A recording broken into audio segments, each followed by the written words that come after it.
Again, we've had a lot of guys over the last month or 6 weeks here with illness, and so again, trying to do what's best for the player and the team. Try to take care of guys. Don't spread anything, but again, we've worked through that here for the past 6 weeks. Is he at this facility today? He came to work, yeah. Is he still here, or is it send him back? I don't know where he's at right now, but I think he's here. How is he able, Mike, to participate in these games and things like that? He was, yes. How did the shoulder respond after practice yesterday? I would say favorably. Yeah, I mean, he's fine. How much did he practice yesterday, Mike? Tell us. However you label limited, that's how much he practiced. It wasn't full, and so if it's not full, it has to be down as limited. So I don't know what percentage of the normal work, but it's pretty clear that if you're not, you don't take the normal reps or whatever you would normally take. So it wasn't that much. Josh, take the bulk of the reps in his absence. He did, yep. Was he able to go through any throwing tests? No, because he didn't practice. Yesterday. Oh, yeah, on a limited basis. So he would have practiced today if not for the illness. He would have been at practice today if not for the illness. How important is it, Mike? These are obviously the early preparation practices for a huge game. How important is it for him to be out there for as many of these practices? No different than a regular season. Practice is important. There's things that come up that, again, there's other ways to prepare. And, this is a lot of, today was a lot of carryover from yesterday, just in more, I guess, a little faster pace and with shoulder pads on. Would it be beneficial, you think, to maybe rest him, even if he's not dealing with an illness, to give him time to come back healthy? I mean, there's a lot of ways to recover from injury and, treatment, rest, sleep, and a lot of different ways. With Josh, how does he handle sort of leading the charge offensively? He prepares as a starter every week, just like everybody else that we have, and was able to do a good job for us at practice. Mike, on the other side of injury, but not during, curious, Robert Spillane and Harold Landry. They did not practice, so. If they didn't practice, is there any optimism, or do you feel that they'll be ready for the Super Bowl, or? I can't tell you all I can tell you is that they didn't practice today, and I don't know what's going to happen 9 days from now or however many days that is. Who's JSN unique as a wide receiver? Just sudden, savvy, competitive, really good play strength for, his stature. You wouldn't think, he's not a 6'3", 220-pound receiver, but he's got great play strength.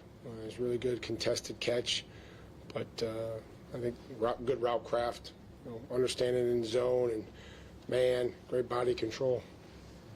During your year off, I know you still stayed involved in football, but do you feel as though, or how do you feel as though you had a chance to maybe mentally reset as far as spending more time with family, skiing, golfing, just the opportunity to take a step back? It was a good balance. I think, when you are in a position where you've done something for so long, and that gets, taken away for whatever reason, whether that's playing or coaching or a profession,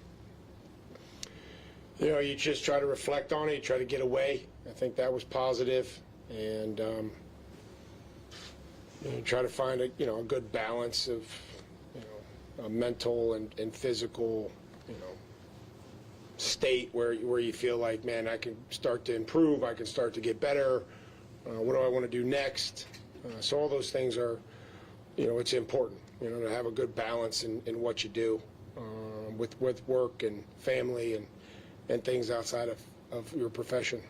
Mike, you saw Zach Ford as an intern and later in Tennessee as an assistant.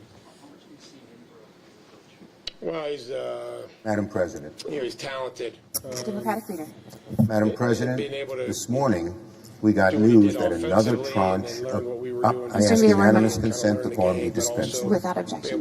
Thank you. Provide assistance with the Now, this morning we got news that another tranche of Epstein files was released by the DOJ. But these releases raise far more questions than answers. There's a lot here that does not add up. First, the DOJ says all the documents were released. Well, does that include all the co-conspirator memos? All the corporate protection memos? The original Palm Beach Police Department reports? We need answers to that. Those and other things and other areas that may not have been included.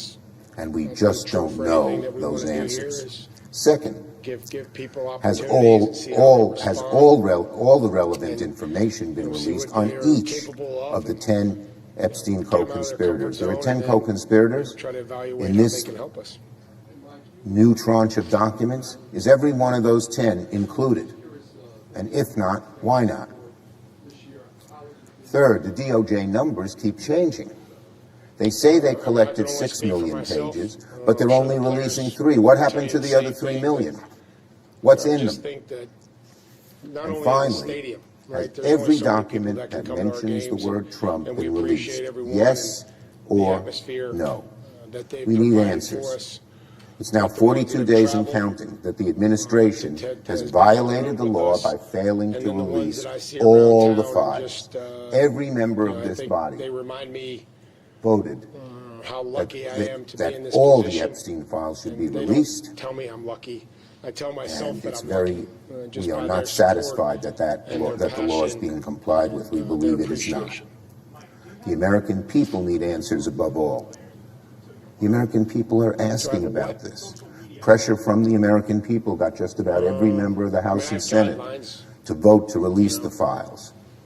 Why haven't the whole thing been released? And why are there so many holes, missing pieces, unanswered questions when it comes to the release of the Epstein files? The longer Pam Bondi hides the truth from the American people, the more the American people ask, what are they trying to hide? I yield the floor and hope the answer. In their break or lunch or breakfast or in the locker room. I tried to keep off their phones last week. It didn't work. I didn't know which phone to try to keep off of them. The first phone, the second phone, or the third phone. You a social media guy ever? Probably when I recruited. Coach, can you talk about wearing the white uniforms out in California? Why that's a good idea for this team? We had to pick blue or white, and we went with white. Guess the blue would have been a good idea. The white, as long as we've got a uniform on. I went through this with the uniform police in Tennessee. I try not to get too involved with it. We're the home team. We get to choose. Guys like the white uniforms. So. You're 5-0 with the white uniform. So. There we go. Hope the Tooth Fairy comes tonight too. We'll be real excited. Yeah, the leadership group. You know. Mike, are you guys going to practice tomorrow? Players are off tomorrow. Okay. Why, you didn't get invited or what? I mean, you looked at me like it was something like, are they going to, like, your tone. It's treated today like a Thursday. I just assumed that meant tomorrow, like Friday, usually Friday. There can only be one Friday. That's going to be next Friday. Okay. What does that mean? That means there can only be one Friday, and it's going to be next week. Yes, that's why we turn the Friday music off, and then, this isn't a Friday. So no weekend update? Absolutely not. What makes Nick Amendola such an impactful person? Well, just the traits, the size, the speed, and I think his awareness and instincts of, really,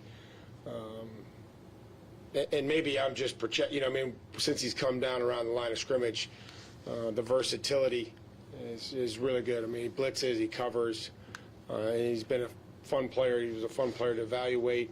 And then obviously just a difficult matchup here as we watched him the last few days. Why have they been so effective in the run game? Of course, why have the Seahawks been so effective in the run game? Defensively or running, when they run the football or when they stop it? Oh, they commit to it. They lead the league in attempts. So that's a good place to start if you want to, do good things. They have a good scheme and they commit to it. They've been ahead in football games and therefore allowed them to, to run the football by volume. But it's a versatile scheme. They run multiple zone schemes, and then some of your duos, inside zones, combination blocks. So they were they had two backs that were a good combination. Now Walker's getting the bulk of those carries, but certainly he's taking advantage of them. Coach, how does the allotment of Super Bowl tickets work for players? Are they each allotted 2 and they can buy more, or how does that work? That probably sounds about right. I don't really get into a lot of the details. I think they do get 2 and then can buy a certain amount of number based on availability, based on practice squad, based on different things. But, yeah, that sounds about right. Mike, generally speaking, when you're dealing with players who are sick as opposed to physically injured, do you have to rely on player feedback more about their capabilities that day as opposed to Jim's reports or the medical staffs? How does that decision change with an illness? I mean, if they can make guys sick, we usually don't have them around if they're some sort of contagious. And then, I probably help make the decision if I feel like they should be practicing based on, how we think they feel. You know what I mean? Like growing up watching the Super Bowl, what kind of lasting memories that stand out for you? Playing in the game, or did you see yourself potentially coaching? No, I never thought about that. No, I never, I was always heartbroken the Browns didn't make it, so I started rooting for the Cowboys, and they made it a lot more times than the Browns did. So, but no, I never envisioned this, Mike, how much growth have you seen from Tommy DeVito this year as a quarterback and within the Patriots, Josh's system? A lot. I think, that's a tough proposition to have, is just coming in at the end of training camp and trying to get acclimated offensively. And, so to his credit, he's done a really nice job, and he works with guys and receivers on Mondays, maybe guys that are on the practice squad or that didn't play in the game. So Ashton takes those guys up there and is able to work through our system, and then they'll walk through whatever reps happen today that Tommy didn't get or what he normally doesn't get to be ready to play. So I have enjoyed the time here with Tommy. Like, is it feeling Final different question, guys. going through this as a coach than a player or a team? Yeah, there's a lot more things that are taken care of as a player. I think there's just, it's a completely different process here, being a coach and trying to get prepared. And, we have a full season of work here that we can break down and try to, decide on what we're going to give to the players and what's too much and what's not enough. And, so those are all decisions that we have to try to make as coaches, and then looking at the practice schedule, and, there's just a lot more logistical things to it from a coaching standpoint. Mike, about how much of the game plan would you say is in? Probably, I would say the first, second, and third down is in. So again, we'll have to be great situationally next week. We'll have to be great in the red zone. Focus on putting those things in and having a plan for that. Thanks, guys. Just fine.